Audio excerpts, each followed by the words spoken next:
মাশরিফা kitchen হোমে আপনাদের স্বাগতম। আশা করি আপনারা অনেক ভালো আছেন, সুস্থ আছেন। আলহামদুলিল্লাহ। আমি আজকে গাইয়ের দুধ দিয়ে আপনাদেরকে গরুর দুধ দিয়ে চা করে দেখাবো। এখানে আমি গরুর দুধ নিয়েছি প্রায় 500 গ্রামের মতো। মশলা চা বানাবো। তো প্লিজ কীভাবে চাটা করে প্লিজ আপনারা পুরো ভিডিওটা দেখেন, আর ভিডিওটা দেখে ভালো লাগলে অবশ্যই লাইক কমেন্ট শেয়ার করবেন। আর পাশে আমার চ্যানেলে যদি আপনারা নতুন হয়ে থাকেন প্লিজ আমার চ্যানেলটাকে সাবস্ক্রাইব করে দেবেন, পাশে থাকা ছোট্ট বেল আইকনটি ক্লিক করে রাখবেন, অন নোটিফিকেশনটা অন করে রাখবেন। আর আমার এই রেসিপিটা দেখতে গেলে পুরো ভিডিওটা দেখতে হবে, স্কিপ করা যাবে না। চলুন তাহলে আমি কীভাবে চাটা বানাই পুরো ভিডিওটা আপনারা দেখুন। আমি এখানে চুলাটাকে জ্বালিয়ে দিয়েছি, আর দুধটাকে আমি ঘন করে নেব, তারপরে মশলাটা দিয়ে দেবো। বিকেলে চায়ের সঙ্গে আমরা খাবো ফুলকপির পাকোড়া। সে পাকোড়াটা আপনাদের সঙ্গে আমরা শেয়ার করব কিভাবে বানাতে হয়। প্লিজ পুরো ভিডিওটা আপনারা দেখুন। যেখানে ফুলকপি দিয়েছে ছোট ছোট করে সাইজের কেটে নিয়েছে। 300 গ্রামের মতো এখানে ফুলকপি আছে, আপনারা কমিয়ে বাড়িয়ে নিতে পারেন। এখানে চাট মশলা দেওয়া হচ্ছে, কর্নফ্লাওয়ার আর হচ্ছে বেসন দিয়ে ভালো করে মিক্সড করে নিতে হবে।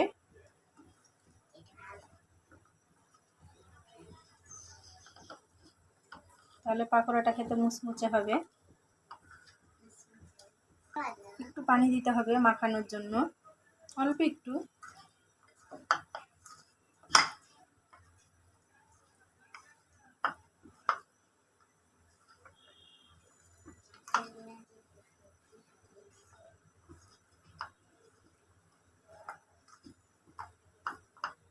এটা মাখানো হয়ে গেছে। এখন এটা 2 মিনিট রেস্টে রেখে দেবে। ছোটো এলাচ, দারুচিনি আর লং, এই মশলাটা দিয়ে চা করলে খেতে অনেক টেস্ট ভালো লাগে খেতে। চাটা এখানে ফুটে গেলে, দুধটা ফুটে গেলে এখন চা পাতা দিবে। ফুটুক, তারপরে তো ফুটুক, বলো ফুটুক। দুধটা একটু ঘন করে নিতে হবে এভাবে নেড়ে, নাহলে নিচে লেগে যাবে।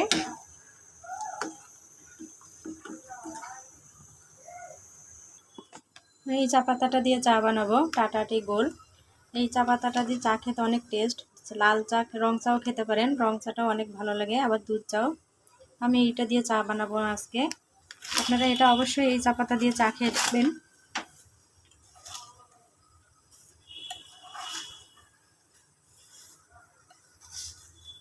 ভাবি এখানে 4 চামচ চা পাতা দিয়ে, আপনারা কম বেশি করে নিতে পারেন।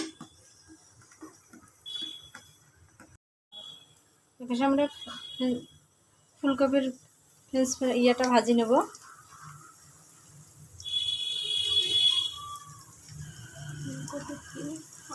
পাকোড়া, ফুলকপির পাকোড়া আমরা এখন এপাশে ভেজে নেব। এপাশে চা বসিয়েছি, চাটাও প্রায় আমাদের হওয়ার পথে, লিগার হচ্ছে।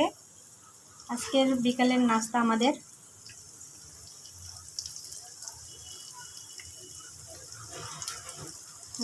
সময় গেল, চায়ের কালারটা দেখুন। এই যে এখন চিনি দিয়ে দেবো। চিনিটা দিয়ে চাটা আস্তে আস্তে লিগার হতে থাকবে। আর এর পাশে আমরা এই সাইডে আমরা ফুলকপির পাকোড়া ভাজতেছি।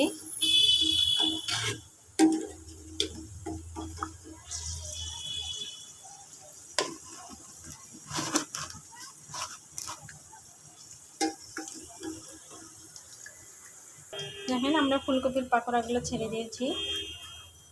গরম গরম মুচমুচে ফুলকপির পাকোড়া চায়া বা কফি সঙ্গে খেতে পারেন, অনেক টেস্টি। ফুলকপির পাকোড়াগুলো উল্টে পাল্টে ভেজে নেব। এটা জাল একটু লো ফ্লেমে দিতে হবে, নাহলে জোরে জাল দিলে উপরে পুড়ে যাবে, ভিতরে হবে না।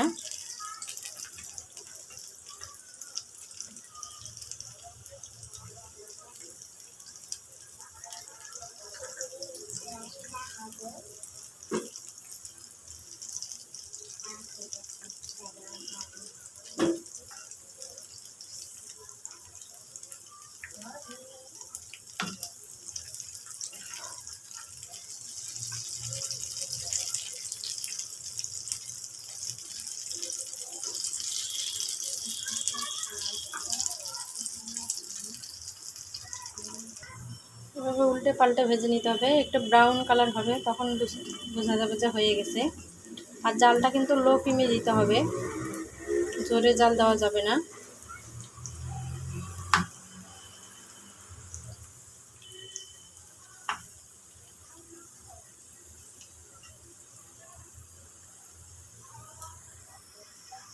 এগুলো ভাজা হয়ে গেছে, এখন আমি একটা একটা করে নামিয়ে নেব। ওই একইভাবে বাকি সবগুলো ভেজে নেব।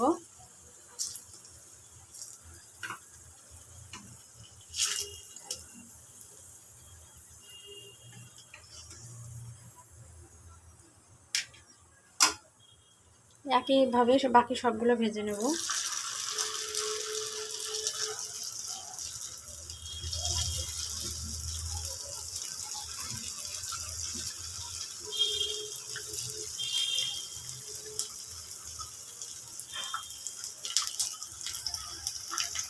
চাটা আমার হয়ে গেছে, এখন আমি এখানে একটু চা ঢেলে নেব।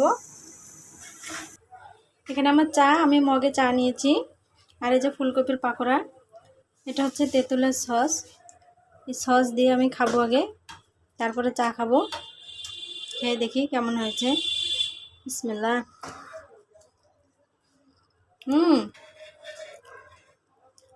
অনেক টেস্ট, টক টক ঝাল ঝাল, তার সঙ্গে চা। আপনারা এখানে কফিও খেতে পারেন।